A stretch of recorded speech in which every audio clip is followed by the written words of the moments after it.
You're listening to a download from the outdoorstation.co.uk. Number 598.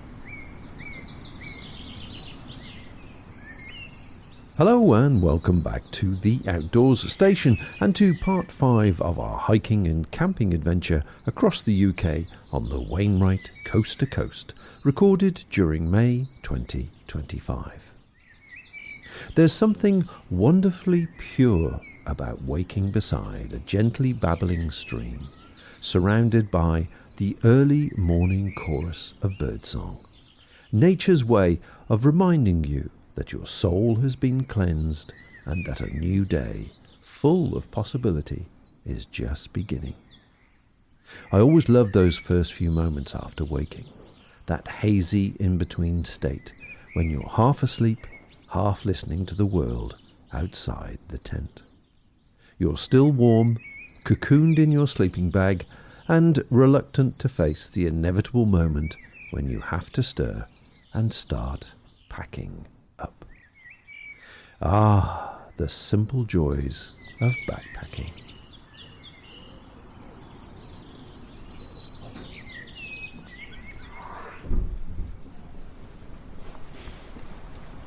Day 7, and after a delightful dawn chorus from the birds down by the stream, at 6 o'clock we decided, once we checked the weather report, that the heavy rain was coming in around 8 or 9.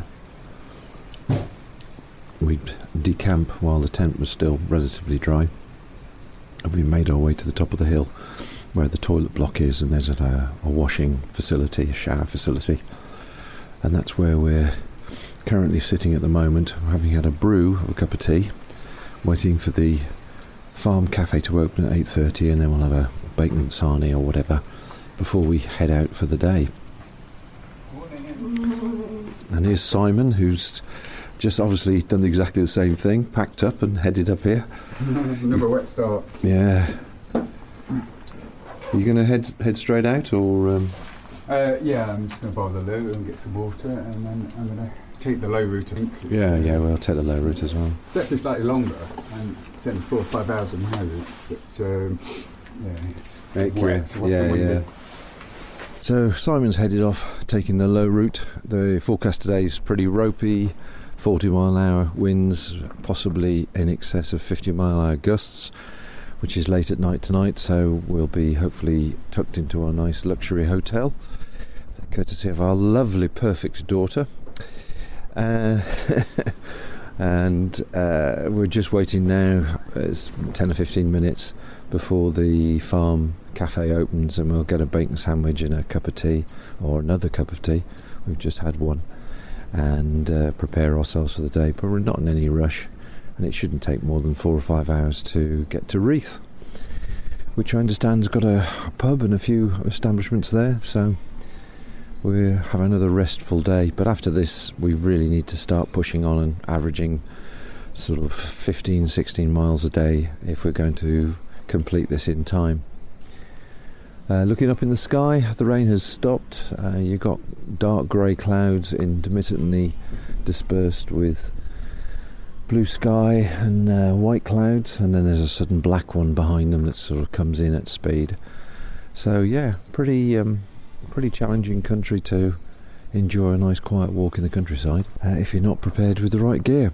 Ruth, the Estonian lady I spoke to yesterday, she is not well equipped at all. Although her spirits are incredibly high, she's not well equipped at all, and she was obviously very cold last night, so she just packed up and went. And Simon tells me that's what her normal operation is. If she can't sleep and she's too cold, she just gets up and starts walking, which can obviously be also a double-edged sword, in the sense if you're walking in the dark in unfamiliar territory and you're cold anyway. I just hope she's okay, but she's managed so far. But really, she was very poorly advised by whichever shop she went to in Paris about what equipment to bring, and she's brought, or been sold, summer one-season sleeping bags and assorted equipment and stuff. So, but if she gets there tonight okay, Next 2 nights, apparently, she's got dry indoors accommodation, so that should hopefully lift her spirits, and you never know, she might pick up some more donations like a hot water bottle. Right, well, we'll just wait for our bacon sandwich to be ready, and we will be off. That morning, we shared a few miles on the trail with Karen and Nicole from Vancouver, chatting about the differences between walking in the UK and walking in Canada, plus the unique charm of Britain's national trails. Done a bit of 3-day walk in Scotland, but first in this part of England. Now, you were just saying how it compared to local walking where you're from. How would you describe it to your fellow compatriots if they were thinking of coming over and doing it? So in Canada we're used to the altitude, but often you walk on forest floor through the forests and you have views at the top. Here you walk a lot on rocks, you have views all the way through and amazing views from the top as well. But it is much more rocky and rougher underfoot.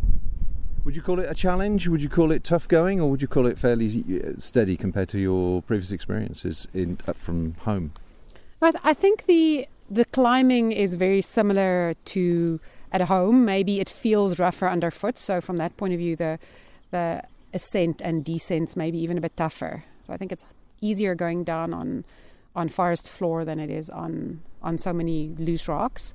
The flagstones over the bogs have been amazing, and the easy walking from Shap onwards has been much easier walking. You just have to avoid not the cow pies, the sheep droppings everywhere, because the sheep huddle by the walls. So yeah, absolutely. And what's your overriding impression then of this part of the world and England in general? Have we been welcoming? Have we been supportive to what you're doing? Really great, friendly people at the B&Bs. Some places can stay open a little longer for the walkers, because we have lovely, huge, full English breakfasts, but that means you start walking around 9.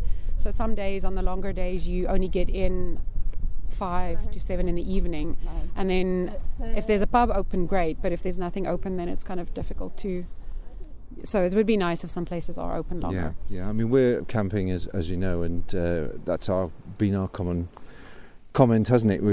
It's too early to start before the cafes open, and by the time we finish, everything's closed, which has been a bit frustrating. But maybe it'll change next year when everything's official.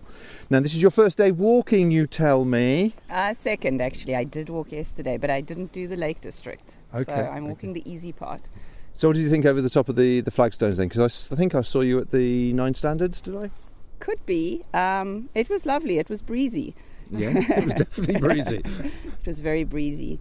So I did the West Highland Way last year, and it was breezy too, and a lot wetter actually. So yeah, it was fine. And yesterday was a pretty easy day, other than the wind. So how would you say it compares to the West Highland Way then?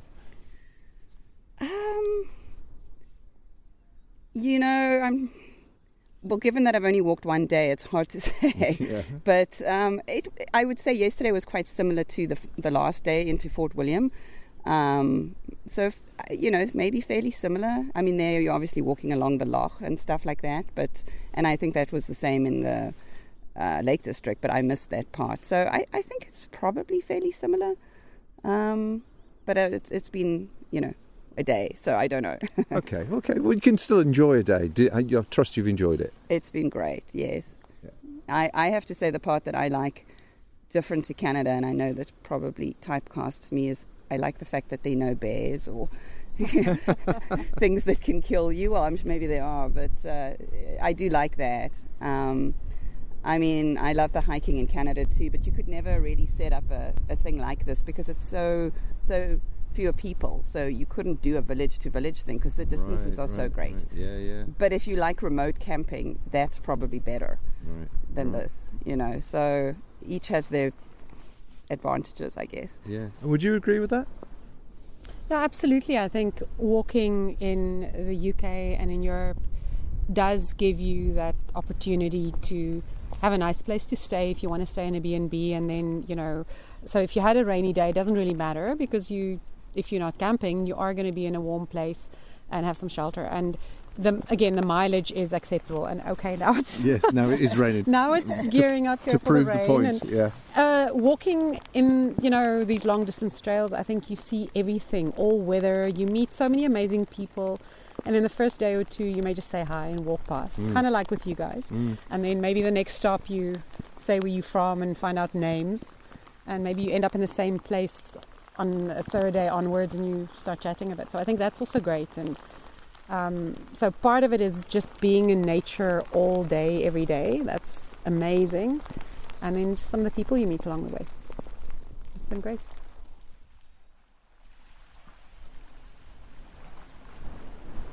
Well, the day continues. It's 2:40 and we've left Gunnerdale, which is sort of halfway between Keld and Reeth.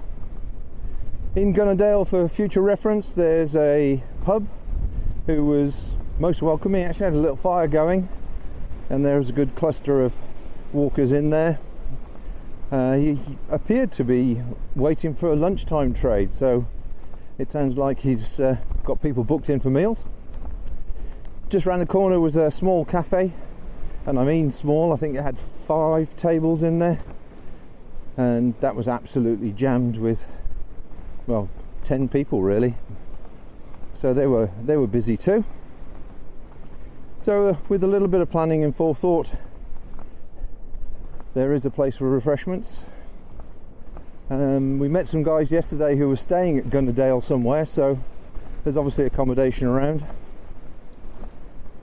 As you can probably tell from the wind noise, we chose the lower route for our own safety, and so did everybody else by the looks of it. And we've been following a reasonable procession of 20 or so people in 1s, 2s and 3s who are also heading to Reeth. Weather's just been gusty winds with a little bit of rain chucked in every now and again to keep you on your toes. I don't think there's only one stage that it was really wet enough for waterproofs, but we had them on all the same, and of course you know what it's like. You're powering away, you just get hot and sticky and clammy. So I've discarded those and hope that the wind will dry out these montane terra pants before we actually sit down at the hotel. Overhearing conversations, different people are staying down at Reeth, and it appears most of them will be heading to the Black Bull pub, or the only pub I presume, in the village.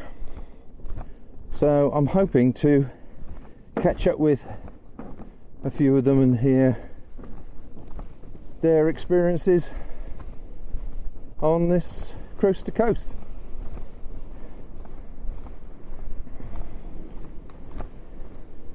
We just stopped for 5 minutes trying to find a bit of shade out the wind for a bite to eat, something we picked up the other day, and Rose was very pleased with Eccles cakes from Keld. They were the best Eccles cakes I've had for ages. But it's been a really nice walk actually. Bob didn't really say, but we've been following the River Swale through the meadows, and they're just full where the sheep aren't.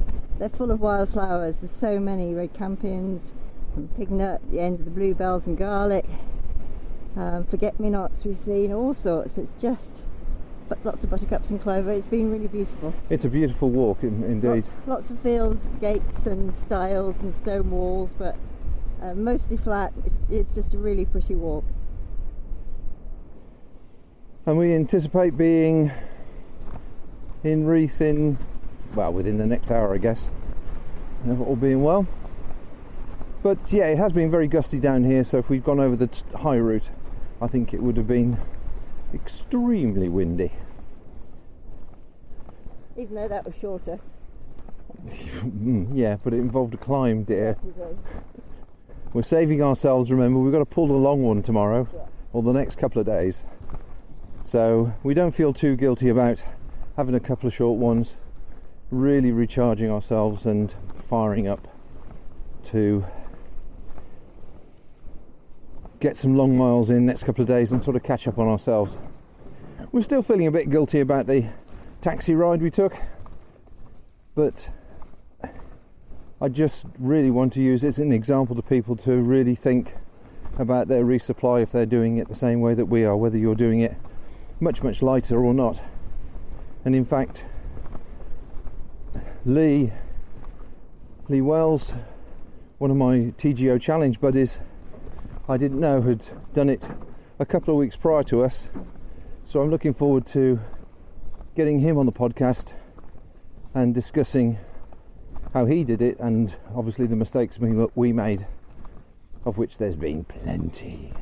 But we're not the only ones we've discovered who got a taxi ride or a bus ride either, so that made us feel a bit better. Yeah. And they weren't carrying packs. This is true. Anyway, so we'll check in a bit later on when we are bathing in the lap of luxury at the Burgoyne Hotel.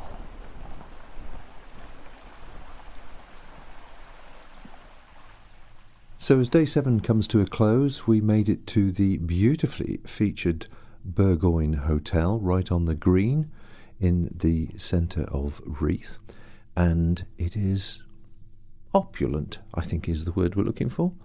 Everything is very grand, right down from the lampshades to the curtain covers to the cushions to the exotic textured carpets and wallpaper. Very nice. And I've had that ultimate treat of all, a deep soak, which I think everybody that's ever out on a hike appreciates. Nothing like a deep soak with exotic perfumes and bubbles and all sorts of things. But it's a good time to do a foot check. We always like to keep in charge of our feet, and we like to make sure they are looked after because they are looking after us. We both use trail shoes. We're both using Innovates as it happens. I'm using a Trail Talon, wide toe fit, with darn tough socks. My favourite socks used to be the Trek Lite from Exox, but you can't get them in the UK anymore. You have to import them from, I think they're Yugoslavia or somewhere, and the price is just horrendous. But I really like those artificial socks because I felt that they gripped my foot and gripped the shoe nicely. The new socks, the Darn Tough, are proving themselves to be quite good. I've got a couple of wool ones and one synthetic, and my preference at the moment is towards the synthetic, but they are both doing the job adequately. My feet are in fabulous condition. No blisters, no hot spots, no nothing. A lot of that is the fact that we, as I say, do maintain them, and we're still using what's known on the TGO as Bob's Magic Cream, but it's made by Gerwool, and we use Gerwool Foot Cream Extra in the mornings and slather that onto our toes and heels, and then Gerwool's Refreshing Balm in the evening, and I've just applied it now after this lovely deep soaker bath, and as I say, my feet are glowing beautifully. To further maintaining the feet, we do like to try and give them something else to move in the evenings. So we are using Wild Sole sandals, which are barefoot sandals with a very clever little weave on the strapping which holds onto your feet. What makes them nice is that they're literally 5 or 6 millimeters thick, very solid base. I think it's a Vibram base actually. And because they're only that thick, they slide down the side of the pack quite nicely, so that it doesn't make them too heavy and too bulky like old-fashioned sort of hiking sandals. So I shall be wearing those to the pub tonight with my sweet-smelling feet. Rose, on the other hand, is using actually something very, very similar. She's on Innovate as well. She's using the Innovate... It's a Trailfly, the G270, and it's a zero-drop wide toe box. Nice grip. I use them for running as well at home. They're great. And both these trail shoes do not have any waterproof lining. And in fact, it's got to a point now with Innovate, like many companies, it's very, very hard to find a shoe which doesn't have a waterproof lining. We think it's completely pointless, particularly on a trail shoe. one little bit of grit and it's no longer waterproof. But the worst part about the Gore-Tex lining or any of the waterproof linings is they just make your feet sweat, and when your feet sweat, that's when you get the blisters. The number of people we've seen wearing heavy boots and heavy gaiters has been incredible, but I haven't caught up with any of them to see how their feet are faring at the moment. I have heard quite a few people saying they've got blisters. There was a lass today in the pub saying she got blisters on it. The other thing I swear by is toe socks. I've been wearing them for years, not just for walking, but for every day, and I think they are brilliant. Really do. In fact, lots of the ultra running crew now wear toe socks for their ultra marathons and things, and again, they really are really good. So that, and combined with the foot cream extra in the morning, really looks after your toes and protects your feet from blisters. As it happens, I can't wear toe socks because my first and second toes are slightly webbed on both feet. So that is usually my area of a problem, because those two toes can't bend properly, and that's generally where I lose a toenail, usually actually on the TGOs. But they're looking particularly healthy at the moment, and not at all bruised or damaged. Anyway, that's enough feet news for the night. Good walk today, beautiful surroundings, very, very gusty, so I believe on the top it would have been extremely gusty, and everybody we've spoken to have all decided that the low route was the best route to take. Beautiful surroundings though, wonderful walking down by the river, and fairly easy to navigate, and basically we followed everybody into Reeth. So I expect we're going to get together in the pub tonight, and there might be a bit of a racket, but if I can possibly talk to a few people that we've met along the way, I will endeavour to do so. But if I can't, I'll speak to you tomorrow.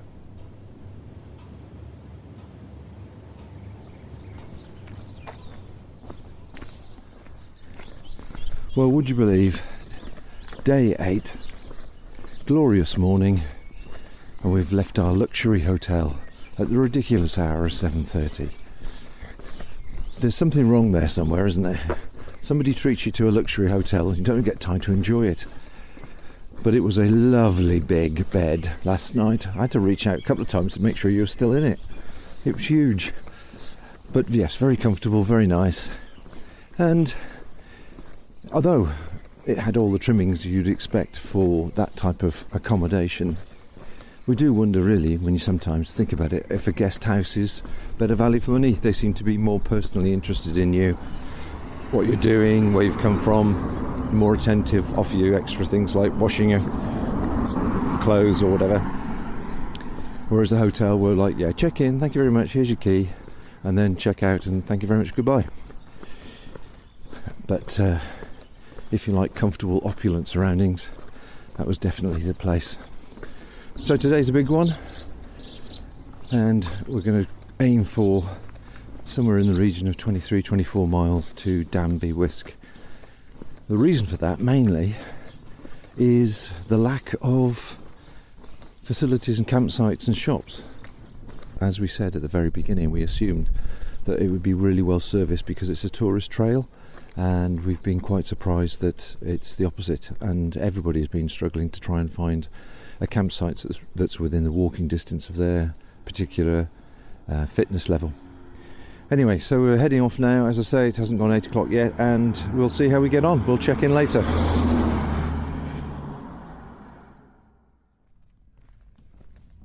A mere half an hour later, and we're on the road on the track to Marrick Priory. I didn't really mention what the weather was like. It's one of those weird days where there's patches of blue sky, fair amount of cloud, and there's the occasional really dark one that's sort of hovering threateningly over you. And there's a chill to the air as well, which is nice. I'd prefer to be walking in cool than hot, especially after the first few days. But it's like, waterproofs are too warm.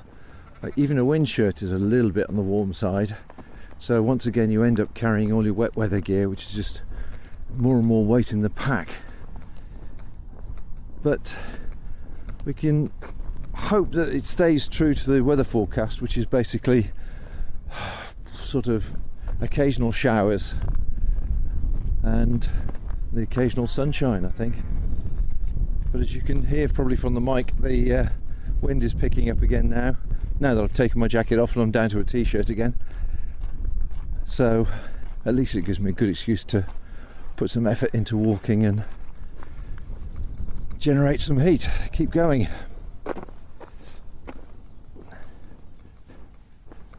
But it's a lovely part of the world. And I certainly wouldn't mind coming back here again and exploring it a bit more, to be fair.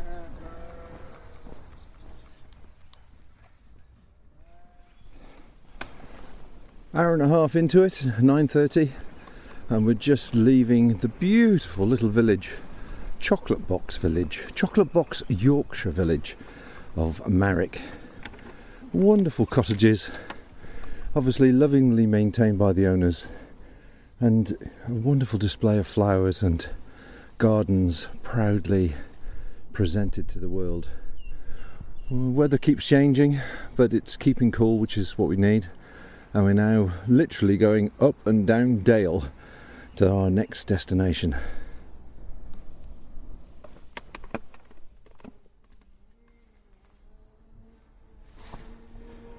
It's currently just before 2 o'clock and we've made really good time. We got down to Richmond just after 12, and on the way we were joined by Simon and Ruth, who I'd spoken to earlier, so it really helped having an extra couple of people and a variety of conversation which helped the miles go by.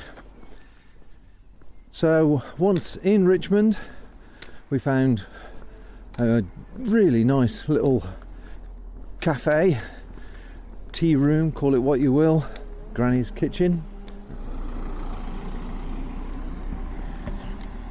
and filled our boots accordingly, and we're now heading to the bridge to exit Richmond and make for Danby Wiske. Feeling pretty good, pretty strong. That rest for the last couple of days, the shorter days, have hopefully paid off, and we can get to the campsite in good time. And we've also still got the sandwiches and food provided by the hotel this morning instead of breakfast, so that will keep us going should we need it. But it's quite interesting to reflect on our exhaustion that we felt in the first few days, and actually how strong we're feeling now, having managed to source sustenance to top us up and keep us going. So all being well, my next report will be as we get to the campsite, unless we find something else interesting to chat about on the way.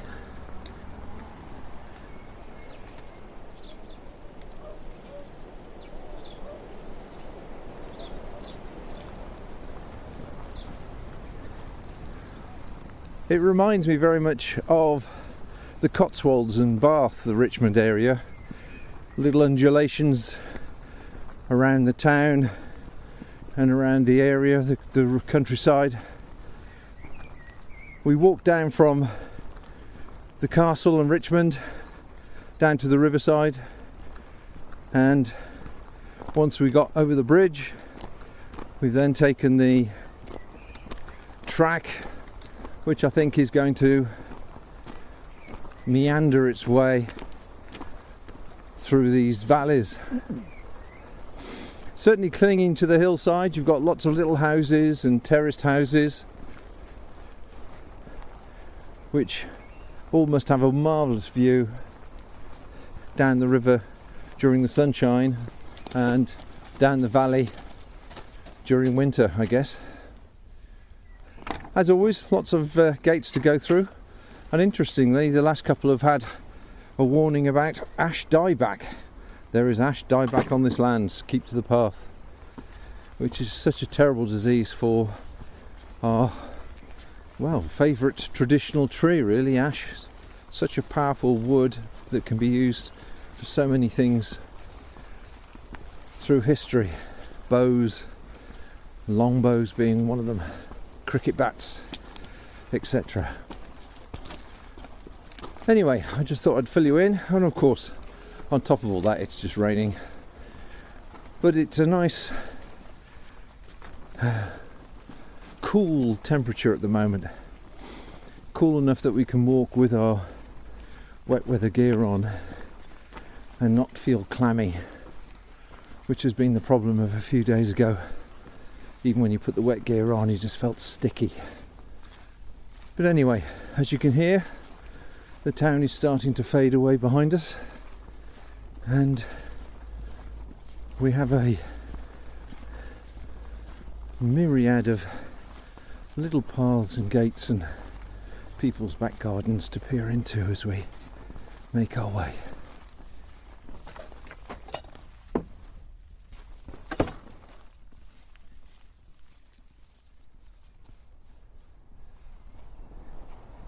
And the clock is just turning 4 p.m. and we've just come under the motorway and across the bridge at Brompton-on-Swale. Weather's showery, quite humid, lots of bugs around, lots of midges, which aren't too irritating, but you certainly find yourself walking through swarms of them.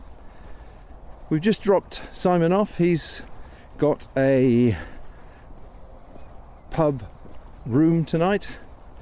I can't remember the name of the pub, but he's more than happy.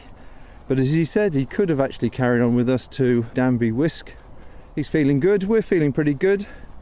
Certainly feeling the miles now, but much brighter than we have been over the last few days. So we should be able to knock this 20 odd miler off and be there by 6, give or take. We left Ruth behind in Richmond.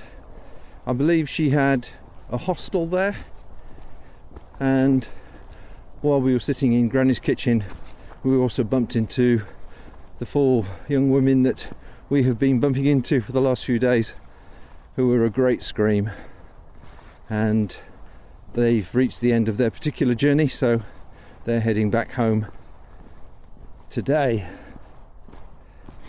But like I say, raincoats on, bit of drizzle, walking through damp brambles, damp grass, into the beech and ash trees which are ahead of us. And so if the ground is like this and there aren't many sudden climbs, we should make good progress and be there in good time to pitch the tent, hopefully in dry weather. Lee, my contact, passed through a week or so ago, and he said the campsite's superb and there's a great pub nearby.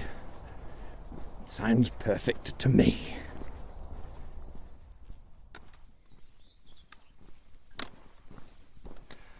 Well, the day has certainly moved on. We're about 2.5 miles from the campsite at Danby Wiske. We've taken the guide's book's advice and stuck to the road for a swifter end. Our legs have now done 20 miles and we're down to the last few to get to the campsite, and we're starting to really feel it now. We've done well. I think we've done exceedingly well actually. It's 10 to 6. I thought we might be there by 6 o'clock because we had a cracking pace earlier on, but naturally over time, having a break as well to recover, it does lead you to slow down a bit. It has rained a bit, and that's left the long grass obviously very wet, and some of the paths that we've been going through ended up getting soaked, and one of the fields in particular, the farmer obviously doesn't like the idea of walkers and forced you to walk down a very narrow corridor between wet grass and barbed wire all the way around the perimeter of this field, which was slightly disappointing, but ended up with wet legs and brambles and stinging nettles, and quite a lot of sheep shit around, isn't there too? So the road actually makes a pleasant change. We might get our trainers a bit drier for the tent when we get there. but they're not too wet as it happens. I mean, our feet are slightly damp, but the great thing about wearing these kind of trainers with no Gore-Tex lining is that the heat from our feet is actually drying the shoes and the socks out, so it's always good. Sky is grey, various shades of grey with clouds accordingly. It's sort of fairly light behind us, which I think means we might be in for a fairly pleasant evening. And the skylarks are singing. Skylarks are indeed singing. It's beautiful to listen to. So I'll give you a final update when we get to the campsite, which I'm hoping will be in the next half hour or so. Rose reckons 45 minutes, I reckon 30. And we're just trying to keep our spirits up for the last push along the road to the campsite. But it's been a long day and we need to sleep, rest, recover and work out how we're going to break in the next few days to enable us to get to Robin Hood's Bay without pulling another 20 odd miler if we can help it.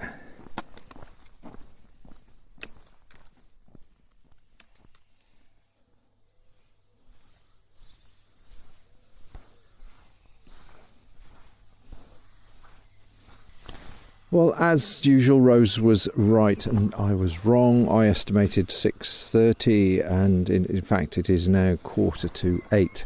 So it was 7:30 p.m. when we arrived at Churchholme campsite, which I have to say, as my friend Lee recommended, it is superb. The welcome was really warm. Vicky, the owner, was just so generous. Free tea and coffee, help yourself, kitchen area, free showers, a separate area for coaster-coasters and a separate area for families that have obviously got different requests, different demands. It's a lovely evening. As you can hear, the crows are doing their final calling. We're in the lee of the church tower. The sun is setting behind us. We have several chickens and a little chicken pen behind us, which doesn't bother us in the slightest. And when the sun rises in the morning, it'll be facing directly into the tent.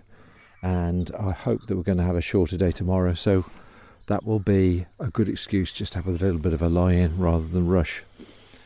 The sound you can hear at the moment is Rose pumping up the sleeping pads. We decided on one of these little compact rechargeable pumps, and to be fair, it has been very useful. Usually it takes 13 or 14 full breath pumps to pump up the Neo Airs. And naturally you're blowing moisture and breath into a bed which is not necessarily doing it any good.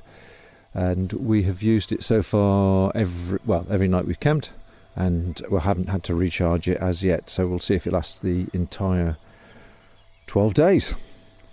So that pretty well winds up today. A very, very long day. Started at 8 a.m, it's almost 8 p.m. now. 22 miles. Real mixture underfoot. It was nice to have the company of Simon and Ruth for half of it. That really took away the monotony of what we were doing. The landscape was great. We're sort of undulating up dale and down dale as literally the first half, and then it sort of flattened out into pasture land. And we experienced obviously a different welcome from different farmers' areas that we went through, some of which were quite obviously wanting to keep the walkers away from everything, and others which were much more open. But to be fair, from what I hear talking to people, a lot of people have been fairly disrespectful when they've walked through the land and caused all sorts of problems with dogs and not treating fences and boundaries and things correctly, and just basically not paying attention to the mapping. But as you can probably tell from my voice, I'm absolutely whacked, and we are looking forward to the sandwiches that the hotel made us, which we were going to eat at lunchtime, but because we stopped at Granny's Kitchen in Richmond, we decided to save them for our supper tonight. But at least we've got free tea and coffee to go with it. So once we've got everything sorted in the tent and the bedding ready, we'll probably just saunter into the kitchen and enjoy a nice fresh free cuppa, to go with our supper. So until tomorrow, folks, I shall bid you farewell. It had been a long 12-hour day by the time we finally reached Church Holme Camping at Danby Wiske. And as you probably heard, we were more than a little tired when we arrived. But the warm welcome, along with a mug of hot tea and a wonderfully hot shower, made all the difference. In the next episode, I'll be chatting with the owner Vicky to hear the story behind the creation of this wonderful site and the care that goes into making life so comfortable for those of us passing through. It's the little touches that mean so much when you've walked 128 miles to get there. Join us next time to find out why we, and just about every other hiker who's stayed there, think it's the best campsite on the entire coast-to-coast route. Until then, take care, and bye for now. Thank you for listening to this podcast. To hear or see more from our extensive free library, please visit theoutdoorstation.co.uk.